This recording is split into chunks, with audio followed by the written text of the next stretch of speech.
పెట్టుకుందాం. ఈ పూట దేవుని వాక్యం ఏంటయ్యా అంటే భూమి ఎందుకు పండదు అంటే భూమి ఎందుకు పండదు? చక్కగా నీళ్లు పెడుతున్నాం, చక్కగా ఎరువు వేస్తున్నాం, మొలకలు మొలవడానికి తగినంత మందు కొడుతున్నాం. స్తోత్రం.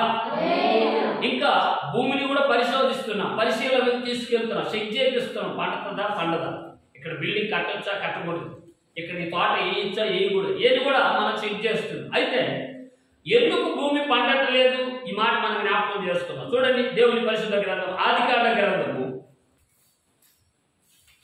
3వ అధ్యాయము. ఆదికాండ గ్రంథము 3వ అధ్యాయము 17వ వాక్యాన్ని నేను చదువుతాను, మీరు గమనించండి. చూసారా? ఆదికాండ గ్రంథము 3వ అధ్యాయము 17వ వాక్యం.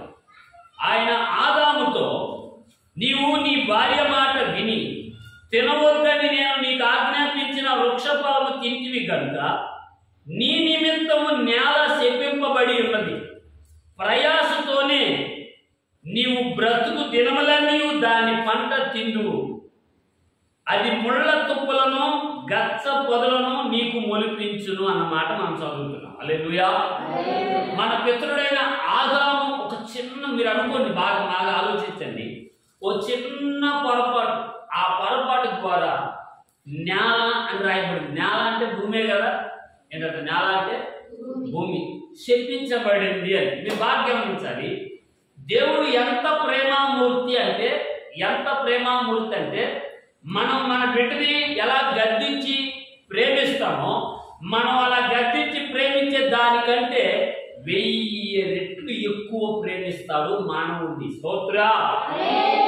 చెప్పండి, మనం ప్రేమించేది 100% అనుకుందామా, 200% అనుకుందామా? దేవుడు 1000% అంటే 1000% దేవుడు మనుషుల్ని దేవుడు ప్రేమిస్తాడు అన్నది అక్షరాల నిజం. ఎలాగా మాట సార్ మీరు కరెక్ట్గా చెప్పగలుగుతారంటే, బైబిల్లో దేవుని మందిరంలో ఒక్క దినము గడిపితే 1000 దినాలు గడిపినట్లు అని రాయబడింది. చప్పట్లు కొడుతూ దేవుని హల్లెలూయా. ఒక్కరోజు నువ్వు మందిరానికి వచ్చావు, ఈ రోజు నీకు ఎన్ని రోజులు మేలు, ఎన్ని రోజులు దీవెన, ఎన్ని రోజులు ప్రేమ, ఎన్ని రోజులు సమాధానం దేవుడు ఇస్తాడో తెలుసా? 1000 రోజులు, నెలకు 30 రోజులు, 3 నెలలకు 90 రోజులు. ఎన్ని నెలలు ఉంటుందంటే ఒక్కరోజు ఆశీర్వాదము 1000 దినములు. బైబిల్లో ఉంటుంది ఆ మాట. ఒక్క దినము దేవుని మందిరంలో గడుపుట 1000 దినముల కంటే శ్రేష్టం, అంటే ఇంకా ఎక్కువే చెప్పాడు. హల్లెలూయా. గమనించండి, ఇప్పుడు ఈ ఆదాము ద్వారా దేవుడు మనకు నేర్పిస్తున్న అద్భుతమైన నీతి బోధ పాఠం ఏంటయ్యా అంటే, నీ మాట నిమిత్తమే భూమి శపించబడింది కదా అనేసి వదిలేలా. హల్లెలూయా. అనేసి వదిలేలా ఆలోచిస్తున్నాడు. సరే, వీడేదో చిన్న పొరపాటు చేసాడు మొత్తానికి నా కుమారుడు, వీరి నిమిత్తము అతిక్రమము భూమిని శపించింది, ఇప్పుడు ఇతనికి భోజనం కావాలా. స్తోత్రం చెప్పండి గట్టిగా. ఏం కావాలంటారు మనిషికి? మీరు గమనించండి, పాకే పురుగు మొదలుకొని ఎగిరే పక్షి దాకా, మాట్లాడే మనిషి మొదలుకొని నేలలో ఈడే చేప దాకా ప్రతిదానికి ఏం కావాలట? ఆహారం అవసరమై ఉన్నది. స్తోత్రం చెప్పాలి గట్టిగా. ఇప్పుడు ఈ ఆహారం చేపలకైతే నీళ్ళలో కీటకాలు దొరుకుతాయి, పక్షులకైతే ఎగిరే చెట్ల పుట్టల మధ్యలో కీటకాలు దొరుకుతాయి. మరి మనిషికి ఏం కావాలి? తినే పదార్థాలు కావాలి. ఆ రోజుల్లో ఏదో తోటలోనే ఉన్నాయి. యాపిల్ ఉంది, ద్రాక్ష ఉంది, ధాన్యం ఉంది, అరటి పండు ఉంది, పనస, ఎన్ని తోటలో ఉన్నాయి. ఇప్పుడు తోటలో నుంచి దేవుడు అతన్ని బయటికి పంపించాడు. ఎందుకంటే దేవుడికి ఒక నియమం ఉంటుంది కదా, ఆ నియమాన్ని బట్టి బయటకు పంపించాడు. విస్తారమైన భూమి, విస్తారమైన పొలం, నువ్వు కష్టపడితే పండద్దని ఆయనే చెప్పాడు. చప్పట్లు కొడుతూ దేవుని స్తోత్రం చెప్పండి. హల్లెలూయా. ఏమంటున్నాడు? కష్టపడితే భూమి ఫలాన్ని ఇస్తుంది. అంటే సామర్థ్యంగా ఉండే ఛాన్స్ ఇట్లేదు ఆయన. రెండోది వచ్చి ఆ భూమి పండించే ప్రయత్నం దేవుడే అవకాశం ఇస్తున్నాడు. ఏం చేస్తుండట దేవుడే. ఇప్పుడు మీకు అర్థమయ్యే మాట చెప్తాను. ఎందుకురా రోజు ఇంటికాడ ఉంటూ ఏదైనా పని ఎత్తుక్కోరా అంటాడు తండ్రి. ఏమంటాడండి? ఏదైనా పని ఎత్తుక్కోరా. వాడు పోయి ఎత్తుక్కుంటాడా? నువ్వే పోయి మాట్లాడతావు. అయ్యా మా అబ్బాయి ఉన్నాడు, షాప్లో పెట్టుకుంటావా? మా అబ్బాయి ఉన్నాడు, ఇగో ఈ హోటల్లో పెట్టుకుంటావా అని పని మాట్లాడొచ్చి నువ్వేమంటాడు? నేను నా మాట ఉంటుందనైనా నేను తీసుకెళ్ళి పెడతాను నిన్ను పనిలో. స్తోత్రా. ముందు ఏమన్నావు నువ్వు? ఎప్పుడు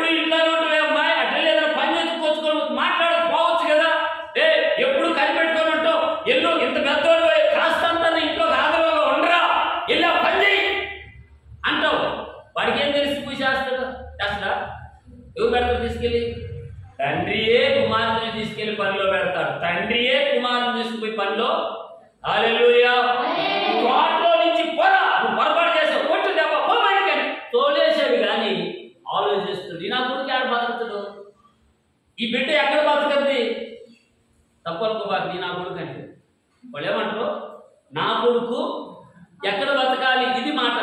మీరు గమనించండి, తోటలో నుంచి బయటకు పంపించిన తర్వాత దేవుడు వీడు ఎలా బతకతాడు, వీడు బతికేలాగా అనుకోలేదని ఉండాలి. స్తోత్రా ఆలోచించాడు.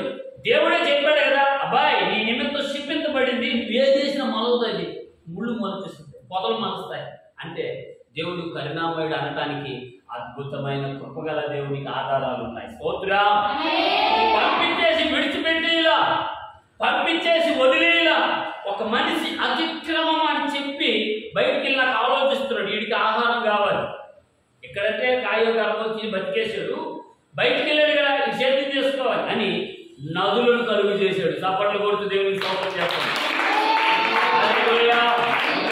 డౌట్ రాదు, సముద్రం ఉంది కదా, ఆ నీళ్ళతో వాడచ్చు కదంటే ఆ నీళ్లు వేస్తే చెట్లు బతకలు వస్తాయి. ఇప్పుడు చెట్లు బతికే నీళ్లు కావాలా? బైబిల్ గ్రంథంలో 4 నదులు లేదా 3 నదులు మనకు బయలుదేరినట్లు కనబడతాయి. ఎన్ని నదులు అంట? 3 నదులు. ఎన్ని ఉన్నాయి? 3 నదులు. చెప్పండి. ఎద్దికేలు, యూఫ్రటీస్ నది,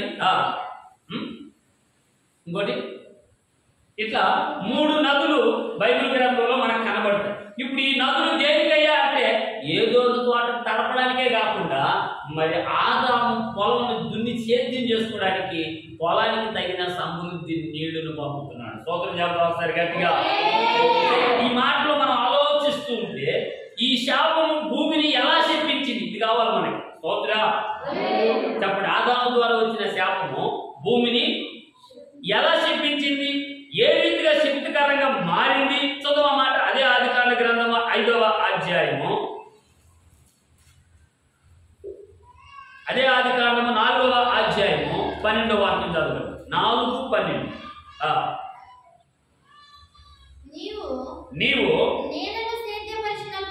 నీవు నేలను సేద్యపరిచినప్పుడు బాగా చెప్తున్నాడు క్లారిటీ, అది నీ తన సారాన్ని నీకు ఇంకా ఇవ్వదు. నీవు భూమి మీద దిగులు పడుచు దేశ దింబరవైందు అని. అందుకు కయ్యను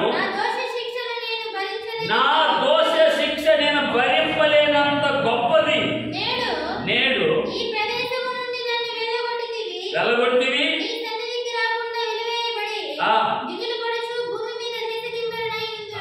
అనే మాటలు మనం చదువుతున్నాం. చూస్తూ వినండి ఈ మాటలు. ఇప్పుడు ఇక్కడ ఇంకో మనిషి ఉన్నాడు. ఎవరు ఈ మనిషి అంటే ఆదాము కుమారుడు కయ్యోను. చెప్పండి ఎవరంట? కయ్యోను. మీరు గమనించాలా, అక్కడేమో భూమి శపించబడిందని అన్నాడు కానీ ఇక్కడికి వస్తే ఇతడిని ఆ భూమి మీద నుంచి కూడా మరొక ప్రాంతానికి పొమ్మంటున్నాడు. స్తోత్రా ఈయన ఏం పని చేశాడయ్యా అంటే మీరు మాట వినండి, ఊరికే గుర్తు చేసుకుంటూ ముందుకెళ్ళిపోతాను. ఆదామేమో మాట ఏం లేదు అంతే, అదే పెద్ద తప్పేం కాదు. ఉదాహరణకి మనిషి నీతిలోకి అయితే అది పెద్ద తప్పేం కాదు, మాట ఏం లేదు. అదే ఆదాము కడుపులో నుంచి భూమి మీదకి ప్రయాణం చేసిన కయ్యోను వాళ్ళ తమ్ముడినే చంపాడు. ఏం చేశాడంట? తమ్ముడిని.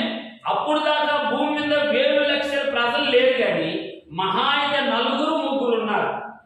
చెప్పండి. ఆదాము ఆయన భార్య అయిన అవ్వ, తర్వాత కయ్యోను ఆయన తమ్ముడైన ఏబేలు, 4 ఈ 4లోనే ఎవరి తెలియని ఓ బలహీనత పనిచేయటం ద్వారా తన సొంత తమ్ముడు దేవుడు స్తుతిస్తున్నందుకు బాధ కలిగి ఆయన్ని చంపేశాడు. ఎందుకు ఈ మాట మీకు పరిచయం చేయాలంటే భూమి ఏ రీతిగా శపించబడింది, ఆ శపితకరమైన భూమిలో ఉన్న నిన్ను దేవుడు ఎందుకు ఆశీర్వదించాలనుకుంటున్నాడంటే ముందు నీ పాదాల కింద ఉండే భూమి ఫలభరితంగా మారందే మన జీవితాలు ఆశీర్వాదకరంగా మారు. స్తోత్రం.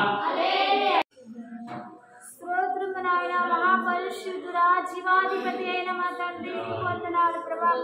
ఇంతవరకు నాయన ఈ ప్రభు బల్లారాధనలో ప్రభా నీ దాసుని నిలబెట్టి శ్రేష్టమైన వాక్కుల ద్వారా మా అందరితో మీరు మాట్లాడినందుకై ఈ దినము నా తండ్రి భూమి శపితము గురించి మీరు చక్కగా వివరించినందుకై నీకు స్తోత్రం